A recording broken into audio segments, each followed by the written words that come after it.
Hi, today we'll be talking about the skill sets which is needed for an open source developer. So the first skill set which is needed and the most important skill set is we should be knowing about a particular programming language because nowadays in the open source environment, the frequently used languages a developer should know so that they can contribute to the open source environment is Python, Java, Ruby, JavaScript, and they should have some proficient knowledge in this particular programming language so they can do the maximum contribution in the open source environment.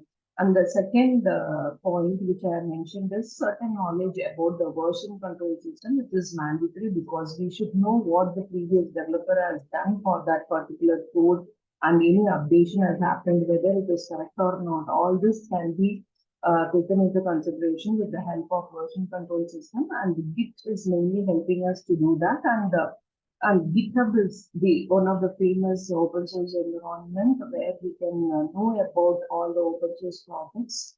And the third tool is collaborative tools. Apart from GitHub, we will be having another collaborative tools like GitHub, Bucket, GitLab. There are many collaborative tools which we can collaborate with the outside world to work with the open source environment. And the fourth point is communication. As we know, in the open source environment, everyone is working independently. So we will not be knowing what is the stand where the project is, what is the upgradation happening to that particular project. So in order to know what work to be taken further, of course, we need to communicate with the open source world for that. There are many communication channels like Slack, and even in GitHub, we can see what is the PR or issue which is raised. So communication is the main important thing, and this communication can happen both in online and offline environment. And the next tool is debugging and troubleshooting. So whenever it is not only developing a code in the open source environment, there are many issues there.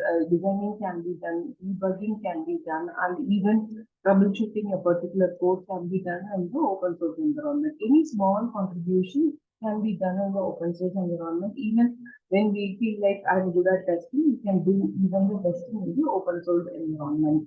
And the next point, as I told, testing. If you want to integrate all the modules which are developed, we can take the task of integrating all the modules and do some testing process whether that particular code is perfect for that particular problem or not. And the next point is open source licensing. So first of all, any open source developer should have the good understanding of licensing. If I use this particular license, what are the implications we get? Whether it is freely available or should I ask the owner of this particular project, whether it is a GPL license or Apache license. Every licensing has certain advantages and limitations. So we should be clearly knowing the licensing of open source environment. And the next is community participation. This is very, very important in open source environment to know the updations, what is happening in the open source world, what work is left out for that particular project, anything extra needed to be learned, and especially to gain knowledge from the other developers, how they contributed, is there any way so that we can do that particular process easy.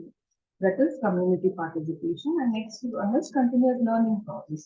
Since we are involved in the open source environment, we will be connecting to each and every person outside the world so that the open source developers should have a passion for continuous learning and keep up with the new technologies and trends so that they can work with any upcoming languages which is there in the market.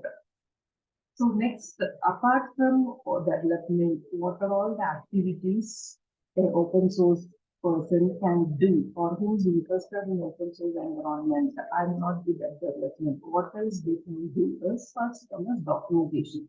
So we do many things, but we don't document it properly.